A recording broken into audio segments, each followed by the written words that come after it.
जय श्री कृष्णा। राधे राधे मेरे प्यारे भक्त जनों, होली का हार्दिक शुभकामनाएं करती हूँ।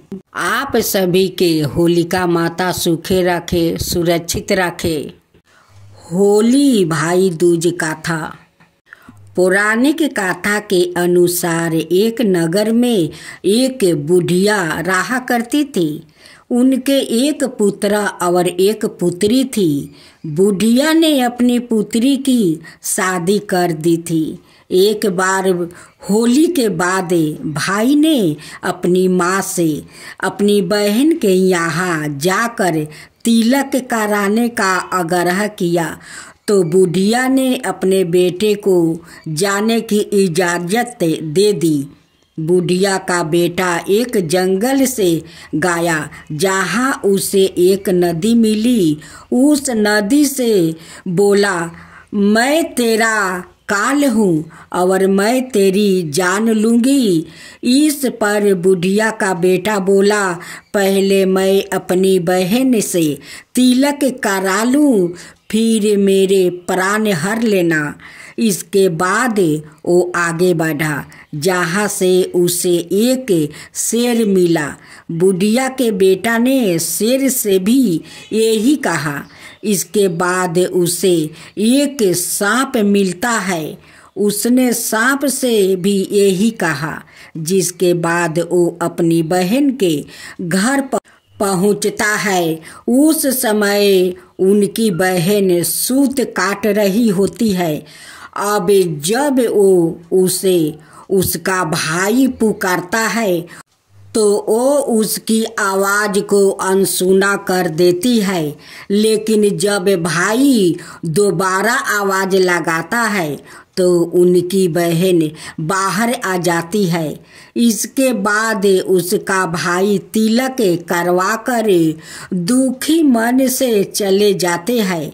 इस पर बहन उसका दुख का कारण पूछती है और भाई उसे सब बता देता है।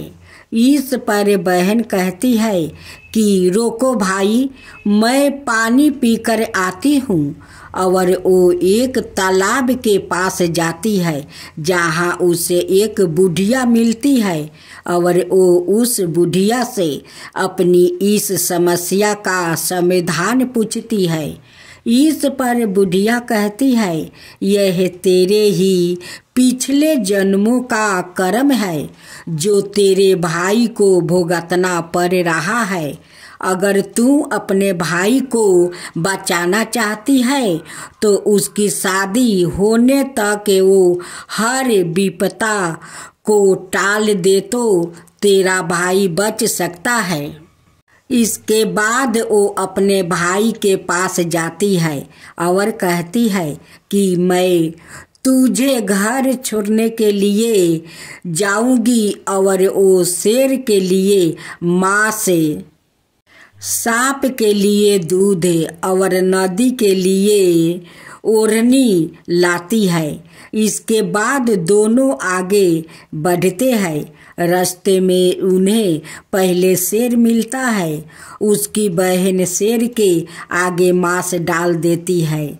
उसके बाद आगे उन्हें सांप मिलता है। जिसके बाद उस बुढ़िया की लड़की उसे दूध दे देती है और अंत में उन्हें नदी मिलती है जिस पर वो ओढ़नी डाल देती है। इस तरह से वो बहन अपने भाई को बचा लेती है। दूसरी कथा। एक गांव था। उस गांव वालों बहुत सारे लकड़ी इकट्ठा किया था कि पूर्णिमा के दिन होलिका को जलाएंगे। उस दिन सभी गांव वालों के घर घर में सादा चने के बरी बनाया जाता है उस होलिका में डालने के लिए। जब पूर्णिमा के दिन होलिका को जलाया जा रहा था, सभी ने अपना घर घर से वो सादे चने के बरी ले जाकर उस होलिका में डालती है। उस होलिका में जो बरी बच जाता है वो लोग अपना घर लाते हैं या प्रसाद के रूप में सारे परिवार में बांट कर वो प्रसाद खाते हैं। और कहते हैं कि ये तो होलिका माता का प्रसाद है। जो लोग इस प्रसाद को खाते हैं वो अमर हो जाते हैं। इसलिए सभी ने अपना परिवार में प्रसाद के रूप में वो बांट कर खाते हैं। उसी दिन एक घर में एक औरत का एक ही बेटा था। उनकी उस दिन मृत्यु हो जाता है। उस औरत उस होलिका से नहीं बरी लाई थी और नहीं अपना बच्चों को खिलाई थी या नहीं खुद खाई थी। कहती है कि होलिका तो एक लाश के तरह है, कोई भाला उस लाश में फेंके हुए बरी कोई खाता है। इसी बात के कारण होलिका माता को क्रोध आ जाता है और उनकी बेटा को मृत्यु हो जाता है। उस औरत को रोते हुए देखकर होलिका माता एक बूढ़ी का रूप धारण करती है और उनकी घर पहुंच जाती है। कहती है कि क्या हुआ रे बेटी, क्या हुआ, क्यों रो रही है, तेरा बेटा को क्या हुआ है। वो कहती है कि हे बूढ़ी माई, मेरा बेटा आज के दिन मारा गया। देखिए आज सभी लोग होलिका को जला रहे हैं और मैं अपना बेटा को मृत्यु पर रो रही हूँ। बुढ़िया माई कहती है कि अपना आँख के आंसू पोंछे, तू होलिका माता के अपमान किया है, उसी के कारण तेरा बेटा का आज मृत्यु हुआ है। तू जा उस होलिका में देख कहीं बरी पारा है या नहीं, अगर पारा है तो उस बरी को उठा कर ले आओ, खुद खा, अपना मृत्यु बेटा का मुख में डाल दे। अगर होलिका माता का कृपा होगा तो तेरा बेटा जीवित हो जाएगा। वो बुढ़िया माई का बात सुनकर उस औरत उस होलिका के पास जाती है और उस लकड़ी में बरी खोजती है। खोजते खोजते एक जाला हुआ बरी मिलता है। उसी बरी को उठा कर ले आती है। वो अपना मृत्यु बेटा का मुख में डाल देती है और खुद प्रसाद के रूप में वो खाती है। उनकी मरे हुए बेटा होलिका माता का जयकारा लगाते लगाते उठकर बैठ जाता है। अब तो उन्हें देखकर बहुत आश्चर्य हो जाती है कि ये तो होलिका माता का वो जले हुए प्रसाद बेटा का मुख में डाल दिया। मेरा बेटा होलिका माता का जयकारा लगाते लगाते उठकर बैठ गया। ये तो चमत्कार हो गया। अब मैं भी हर साल होलिका में सादा चना का बरी लगाऊंगी और वहाँ से लिया कर खुद खाऊंगी, खुद अपना परिवार में प्रसाद बांटूंगी। तब से सभी लोग जो होलिका माता में वो बरी डालती है और जो वहाँ से मिल जाता है वो लिया कर वो अपना अड़ोस पड़ोस में प्रसाद के रूप में बांटती है और खुद परिवार में खिलाती है। तो बोलो होलिका माता की जय, होलिका माता की जय, होलिका दाहन की जय, होलिका दाहन की जय। सत्संग सुनते हुए और साधु सेवा करते हुए काफी दिन हो गया था। अब उनके मन में आया कि ठाकुर जी कैसे दिखते हैं, कभी उनसे मिलना चाहिए। बहुत दिन तक उन्हें ठाकुर जी नहीं मिले तो उन्होंने गुस्सा आ गया।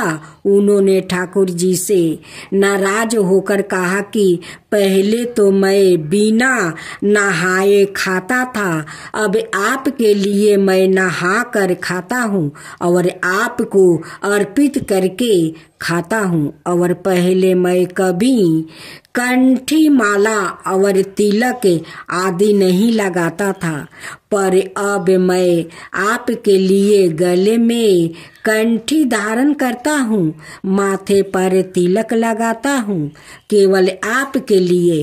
प्रभु आपके लिए मैं इतना कर रहा हूँ, आप मेरे लिए क्या कर रहे हैं? क्या आप मुझे दर्शन देंगे? प्रभु उनकी यह बात सुनते ही तत्काल प्रकट हो गया। प्रभु संतों के वचनों को सत्य करने के लिए सदाए तत्पर रहते हैं। सत्य संग के प्रभाव से घातम जी का जीवन पूरा बदल गया। पहले तो सोचते थे कि कहाँ जाकर चोरी करना है, और अब वो यह सोचते हैं कौन से साधु कब पधारे और कैसे उनकी सेवा हो।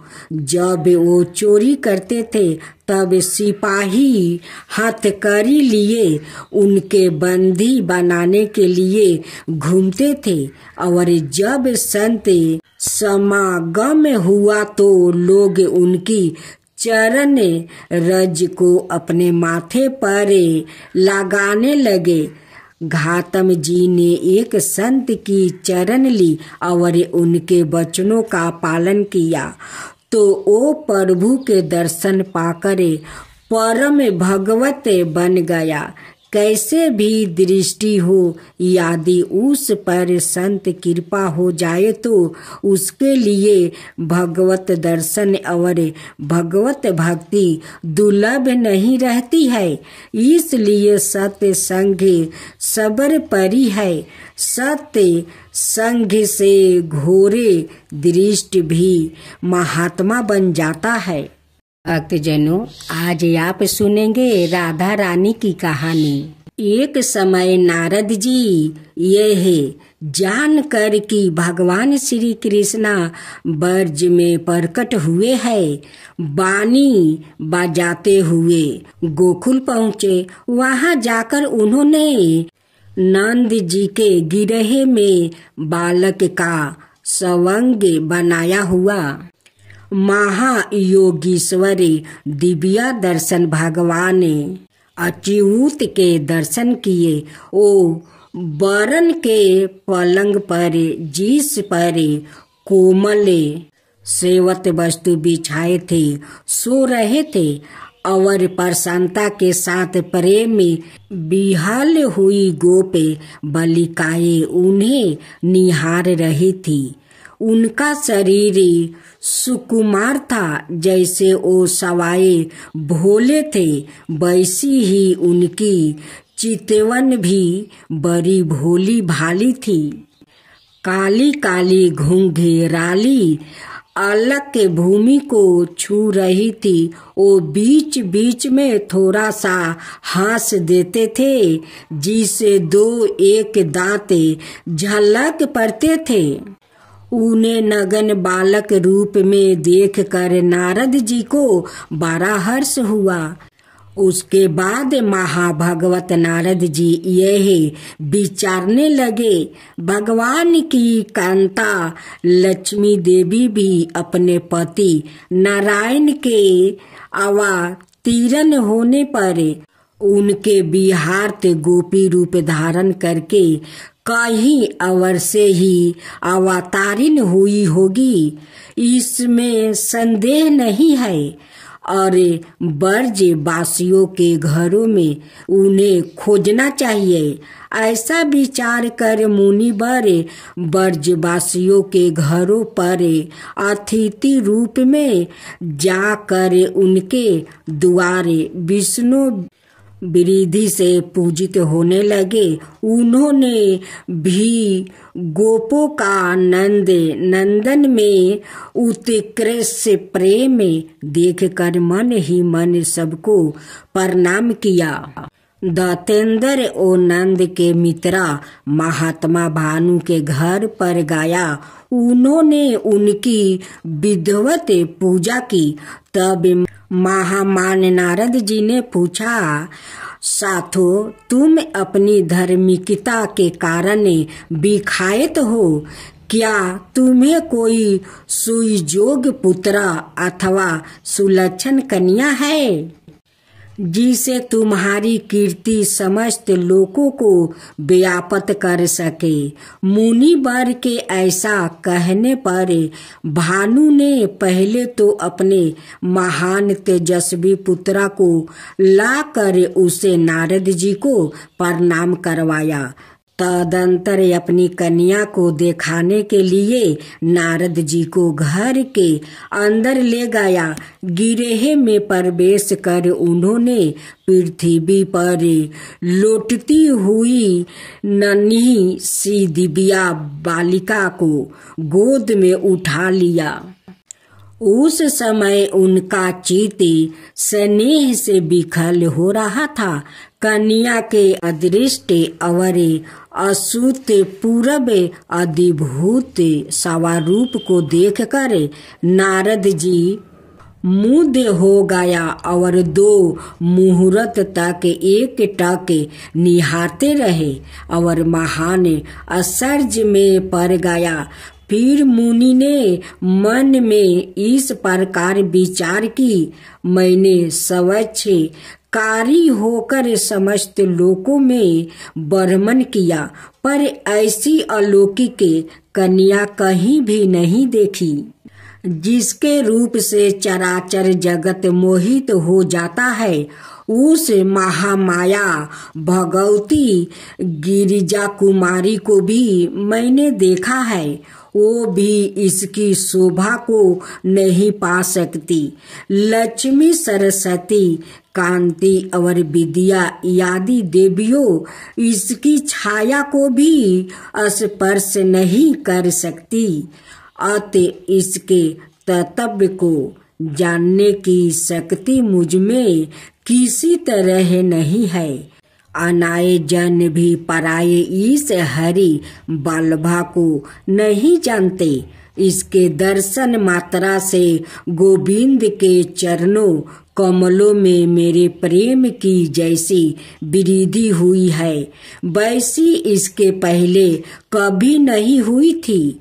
ऐसा विचार कर मुनि ने गोप परवर भानु को कहीं अनंतरत भेज दिया और एकांत स्थान में वो उस दिव्या रूपनी कन्या की स्तुति करने लगे। स्तुति करने के बाद नेत्रों से आंसू बहाते हुए बड़े ही विनय युक्त स्वर में बोले, हे हरि वल्लभे, तुम्हारे इस पूजनीय दिव्या स्वरूप को देखना चाहता हूँ, जिसे नंद नंदन श्री कृष्णा मुग्ध हो जाएंगे। महेश्वरी, तुम शरणागत और परांत भक्त के लिए दया करके तुम अपना स्वरूप प्रकट कर दो। या निवेदन करके नारद जी ने तदप्रीत चित से उस महान नंद माई परमेश्वरी को नमस्कार किया और भगवान गोविंद की स्तुति करते हुए वो उस देवी की और देखते रहे। जिस समय वो श्री कृष्णा नाम कीर्तन कर रहे थे, उसी समय भानु सुता ने चतुर्दश वर्षी परम लावण्य में अत्यंत मनोहर दिव्या रूप धारण कर लिया। तत्काल ही अनाए प्रजा बालकों ने जो उसी के समना अवस्था की थी तथा दिव्या भूषण और सुंदर हार धारण किए हुए थे, बाल को चारों ओर से आवृत कर लिया। उस समय बालिका की सखिया उसके चरणोदक की बूंदों से मुनि को सींच कर कृपा पूर्वक बोली, महाभाग्य मुनिवर, वस्तुत आपने ही भक्ति के साथ भगवान की आराधना की है, क्योंकि इस रूप के दर्शन तो ब्रह्म आदि देवताओं को भी दुर्लभ है। उसी अधिभूत रूप के उन विश्वामोहिनी हरि प्रिया ने किसी पुण्य के फल स्वरूप आपको दर्शन मिले है। ब्रह्म ऋषि, उठो उठो, शीघ्र ही धैर्य धारण करे, उसकी परिक्रमा और बार बार इसे नमस्कार करे। क्यों तुम नहीं देखते कि इसी क्षण यह अंतर्ध्यान हो जाएगी, फिर उनके साथ किसी तरह तुम्हारा संभाषण नहीं हो सकेगा। उन प्रेम बिली सखियों के वचन सुनकर नारद जी ने 2 मुहूर्त तक उस सुंदरी बाला की प्रदक्षिणा करके साष्टांग प्रणाम किया। उसके बाद भानु को बुलाकर कहा, तुम्हारी पुत्री का प्रभाव बहुत बड़ा है, देवता भी इसका महत्व नहीं जान सकते। जिस घर में इनका चरण चिन्ह है वहाँ साक्षात भगवान नारायण निवास करते हैं और समस्त सिद्धियों सहित लक्ष्मी भी वहाँ रहती है। आज से संपूर्ण आभूषणों से भूषित इस सुंदर कन्या की महादेवी के सामना अत्यंत पूर्वक घर में रक्षा करो। ऐसा कहकर नारद जी हरि गुण गाते हुए चले गए। साभर श्री श्याम सुंदर गोस्वामी जी, सेवाधिकारी श्री राधा रानी, मंदिर बरसाना, जय जय श्री राम। अब दूसरी